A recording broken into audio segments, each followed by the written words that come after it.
O deputado Mamãe Falei, que está no olho do furacão de uma crise sem proporções na vida dele, deu uma entrevista ontem para a Record, para o programa Domingo Espetacular, para falar sobre os áudios que vazaram, no qual ele sexualiza e objetifica e...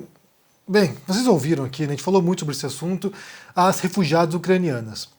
Então ele foi lá para a Ucrânia, junto com o amigo dele, o Renan Santos, do MBL, os dois do MBL, foram para lá para dar uma ajuda humanitária, entre aspas, e na volta ele manda esses áudios para os amigos dele, esses áudios vazam e as pessoas ficaram estarrecidas, horrorizadas, e isso tem levado a uma série de consequências para o Arthur Duval, né, para o Mamãe Falei, perdeu a namorada, corre risco de ser caçado na Alesp, perdeu dezenas de milhares de inscritos e agora está fazendo a Via Crucis para tentar se redimir e mostrar que ele pode mudar o que ele vai mudar.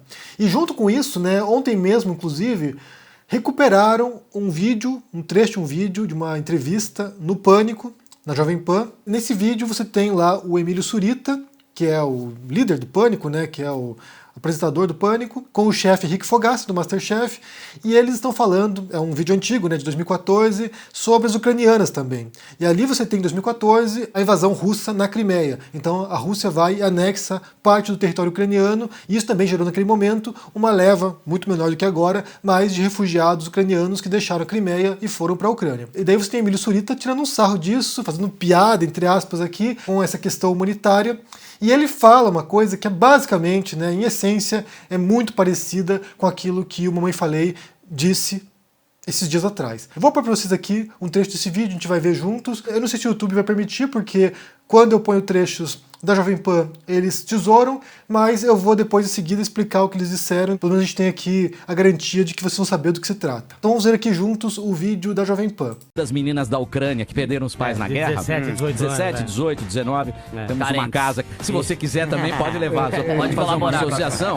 Motoclube. Ele gostou. São bonitas as da Ucrânia? Claro que são. São meninas... Todas loiras, de olhos Não, azuis. são meninas Não, carentes. coitadinha, são sofridas, né? Você sabe o que é uma guerra? Você não tem ideia. Você Sem não tem pai, ideia sem mãe. do que foi uma guerra. Você ficar órfã aos Coitadinha. 18 anos e não tem ninguém pra olhar pra Pra você. dar atenção. Eu, Bola, temos a nossa ONG. Verdade. Estão São cuidando todas loirinhas, né? Chama-se Pau Sem Fronteiras. É uma ONG, É isso mesmo. É uma ONG que a gente pretende continuar ajudando essas pobres meninas, Coitadinhas, todas Ai, coitadas, órfãs, todas gente. órfãs. Bem, como vocês viram aqui, basicamente eles estão tirando sarro da situação das refugiadas. Algumas pessoas estão tentando justificar isso como se fosse piada, é piada só, né? Não pode levar a sério, não pode, sabe, levar a ferro e fogo, mas são piadas, como eu falei, com o mesmo teor, com o mesmo tipo de conteúdo, que é o que você percebe na fala do Arthur Duval. Basta a gente lembrar que o Pânico, tanto no rádio quanto na televisão, na TV principalmente, eles são famosos pelo conteúdo que é altamente degradante para as mulheres, né? O modo como eles exploravam os corpos, as imagens das mulheres, era vexatório e era humilhante e era inaceitável. E eles são conhecidos por isso, né? Então esse tipo de piada, entre aspas, deles aqui, está de acordo com aquilo que sempre fizeram. Só ressaltando que esse vídeo aqui é de 2014, então assim, não tem a ver com a guerra atual, tem a ver com outra crise que se deu na Ucrânia, invasão de um território da Ucrânia que foi feito pela Rússia também, que invadiu a Crimeia, então é um outro contexto, mas a noção geral, né, a ideia geral é a mesma, de que as mulheres ucranianas são bonitas e de que eles vão receber as refugiadas ucranianas porque eles têm uma ONG chamada Pau Sem Fronteira. A sexualização, a objetificação de refugiadas, de mulheres que perderam tudo, eles mencionam inclusive ali, né, que perderam família, que perderam os pais, que perderam parentes, e eles querem receber essas mulheres porque são bonitas para usar dessas mulheres. Acho que a ideia por trás disso é evidente, não há a menor dúvida, né? Ainda mais, como eu falei, pensando no histórico do Pânico, que sempre usou as mulheres do modo mais degradante possível, humilhando, sexualizando, explorando a imagem delas. Só acho importante mostrar esse trecho desse vídeo aqui, porque isso demonstra pra gente como a fala do Arthur Duval, né, como o áudio que ele manda pros amigos dele, não nasce no vácuo. Não nasce do nada. Não é alguém simplesmente, sabe, que vai do nada e tira essa ideia e joga isso pro mundo. Quando ele diz isso, quando ele fala isso pros amigos, achando que está arrasando, ele está reproduzindo uma série de preconceitos, uma série de noções prévias no mundo no qual a gente vive. E isso tem a ver com aquilo que a gente fala constantemente aqui sobre formas de opressão que são sistêmicas ou que são estruturantes numa sociedade. Ou seja, isso está na base, isso passa pelas instituições, isso passa pela cultura, de modo que as pessoas menosprezam ou desprezam ou oprimem ou perseguem mulheres, homossexuais, negros, imigrantes, refugiados, outras minorias, pobres, porque isso é disseminado e constitui o ideal da sociedade na qual a gente vive. É claro que o fato desses preconceitos serem estruturantes não quer dizer que a pessoa que vai e profere uma fala racista, ou homofóbica, ou machista, possa ser isentada daquilo. É claro que não, uma coisa tem a ver com a outra. Há uma sociedade racista no Brasil? Há pessoas racistas? São coisas distintas. Então, sim, se a pessoa vai e fala uma coisa racista, ela está cometendo um crime e deve ser punida por isso. Então, uma coisa não atenua a outra. Mas isso mostra como esse tipo de falas, esse tipo de ideias estão inseridas em algo maior. Não são coisas aleatórias. Quando os homens justificam, né, esse tipo de falas, dizendo assim, é só bravata, é só conversa de vestiário, como fez o Trump, por exemplo, né, quando vazou um áudio dele no qual ele falava sobre mulheres também de maneira degradante, quando eles falam isso, é porque isso está inserido numa cultura machista. Isso está inserido numa cultura que propaga esse tipo de ideias. E aqui a gente fala, possivelmente, de uma das mais antigas formas de opressão que existe na história da humanidade, que é o patriarcado, que é essa força de repressão, de controle dos corpos das mulheres. Isso perpassa inúmeros momentos históricos da nossa espécie. Há momentos de maior repressão ou de menor repressão, mas a gente fala aqui de milênios e milênios de história de opressão por parte dos homens sobre as mulheres. Isso piorou muito, na verdade, com o advento das religiões monoteístas. Então, assim, o judaísmo, o cristianismo e o islã são religiões que têm um controle bastante restrito das mulheres.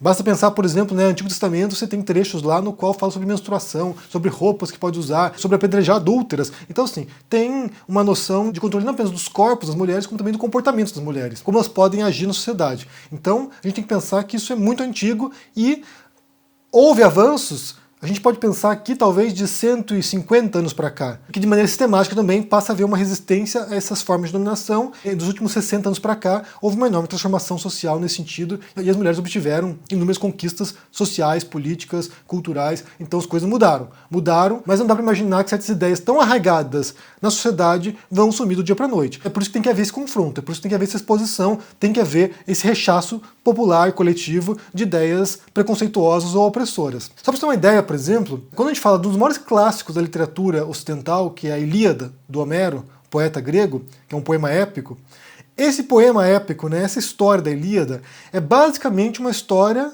da opressão, do controle dos homens sobre as mulheres. A premissa da Ilíada é uma disputa que se dá entre o rei Agamenon, que era o rei mais poderoso dos gregos, o rei Agamenon, e Aquiles, que era o guerreiro mais excelente, né, um grande herói grego, os dois brigando por causa de uma escrava sexual, a Briseide. O que acontece na história, para você ter uma ideia? Os gregos estão lá enfrentando Troia, né, eles vão lá tentar invadir Troia, e toda a história da Guerra de Troia, na verdade, ela também parte desse controle dos corpos das mulheres, né? Então a gente tem que voltar e falar dos antecedentes primeiro.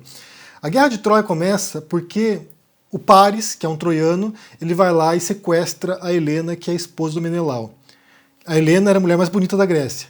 E ela é tão bonita que quando ela vai casar com alguém, eles fazem um pacto. Todos os demais homens, todos os demais guerreiros, protegerão o ganhador, caso alguma coisa aconteça com a Helena. Então eles fazem um pacto. O Paris vai, se apaixona por Helena, sequestra a Helena, e daí o Menelau, o marido que tem a esposa sequestrada, ele vai pro irmão dele, que é o Agamenon, e fala o seguinte, olha, o cara roubou aqui a minha esposa, o cara roubou a Helena, e a gente tem que agora conclamar o pacto. Os homens vão ter que defender agora a minha honra aqui, vão ter que ir lá para Troia para resgatar a Helena. E eles fazem isso. Eles fazem isso, reúnem os heróis gregos para viajar para Troia. Quando eles estão no porto para viajar, não tem vento. Não tem vento para empurrar os barcos. E daí, um sacerdote, ele fala para Agamenon o seguinte, olha, só vai ter vento se você sacrificar aquilo que você mais ama. E daí o Agamenon sacrifica a própria filha dele, a Ifigênia, para isso. Ou seja, ele mata uma mulher, ele mata a filha dele, para que eles possam ir para a guerra. Vai sacando o negócio. Eles chegam lá em Troia. Eles chegam em Troia e o negócio é complicado por lá. Eles não conseguem invadir a cidade, ficam lá tentando sitiar a cidade. E para poder manter a guerra operando, eles precisam de recursos. E aí eles começam a saquear as cidades vizinhas. Um desses saques, o Aquiles, que é o herói grego, ele vai e pega como prisioneira de guerra a Briseide. E o Agamenon, que é o rei mais poderoso, ele exige uma parte da pilhagem dos guerreiros, né? Então, assim, o que você conquistou lá na vitória, você tem que dar uma parte pra mim. E ele exige do Aquiles a sua escrava sexual, que é a Briseide. E o Aquiles fica full putaço e diz o seguinte, olha, tudo bem, você vai pegar aqui a Briseide, mas eu não vou pra guerra por você mais. Não vou mais lutar por você. Você pegou minha escrava sexual e eu não vou lutar por você. E daí a história da Ilíada é isso. É um guerreiro grego full putaço porque o rei exigiu sua escrava sexual. o seu espólio de guerra. A mulher cujo marido ele matou e sequestrou para ser sua serva sexual. Essa é a história da Ilíada. Isso para que você compreenda como essa noção, né, de controle sobre as mulheres, inclusive nas guerras, né, o modo como os homens nas guerras maltratam as mulheres, oprimem as mulheres, abusam das mulheres, violam essas mulheres, e daí, depois de tudo isso, ainda tem alguém que vai lá na fila das refugiadas sexualizá-las.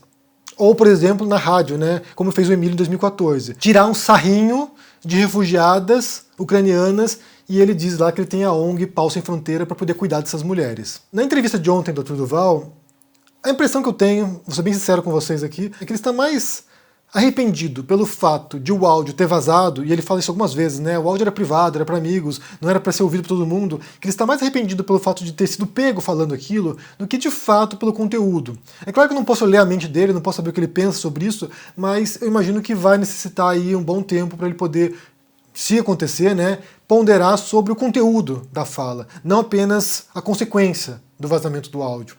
E aqui eu preciso ressaltar um ponto também, né? Eu não sou alguém que acredita que tem punição eterna para as pessoas, que as pessoas devem pagar a vida inteira por aquilo que fizeram ou disseram. Não acho que tem que acontecer isso, eu acho que as pessoas podem se arrepender, as pessoas podem repensar suas posições, elas podem mudar. Eu sou muito diferente do que eu era 20 anos atrás, então assim, eu posso imaginar que muita gente vai mudar com o passar do tempo, vai passar a refletir sobre certas coisas, e é por isso que é importante que muita gente que é vítima de preconceito, que é vítima de abusos, ou que é vítima de discriminação, de opressão, relate e fale para as pessoas. É claro que você não tem obrigação de fazer isso, de educar ninguém, de ensinar ninguém, mas quando as pessoas fazem isso, elas partem da noção de que muita gente precisa ouvir as coisas, porque a constatação da opressão, ela não é evidente para muita gente. Quem não sofre discriminação, quem não sofre preconceito, muitas vezes não se dá conta do que acontece. Então, se não vê alguém e fala, olha, as coisas são assim, elas ocorrem desse modo, me afetam desse modo, muita gente não vai se dar conta. Eu passei a me questionar sobre certas questões. Primeiro, né, sobre a questão do patriarcado, por exemplo, ou do machismo, quando eu conheço a Denise, minha esposa, e ela passa a me falar certas coisas que eu jamais havia pensado antes. Ela começou a me falar sobre o medo que ela tinha de sair à rua à noite sozinha. Se ela estava na rua andando e tivesse um homem atrás dela, o medo que isso causava nela. Porque esse não é um medo que eu tinha. Claro, você tem medo de ser assaltado, de ser pego, de apanhar na rua, sei lá, mas medo de ser estuprado, por exemplo, eu nunca tive esse medo. E ela falava isso e aos poucos foi, sabe, surgindo a noção de que ela tem preocupações que eu jamais imaginei que ela teria. E isso vale para outros tipos de formas de opressão, para outros tipos de discriminação. Por exemplo, quando eu me torno imigrante, eu começo a descobrir o que é sofrer xenofobia. Era algo que eu jamais havia pensado na minha vida. Na verdade, eu romantizava a imigração. Quando eu escrevi meu primeiro romance, que era um romance sobre imigrantes que iam para o Brasil, né, da Europa, de vários países para o Brasil, a ideia que eu tinha da imigração era romantizada, era assim, era uma maravilha, agora a vida é boa aqui.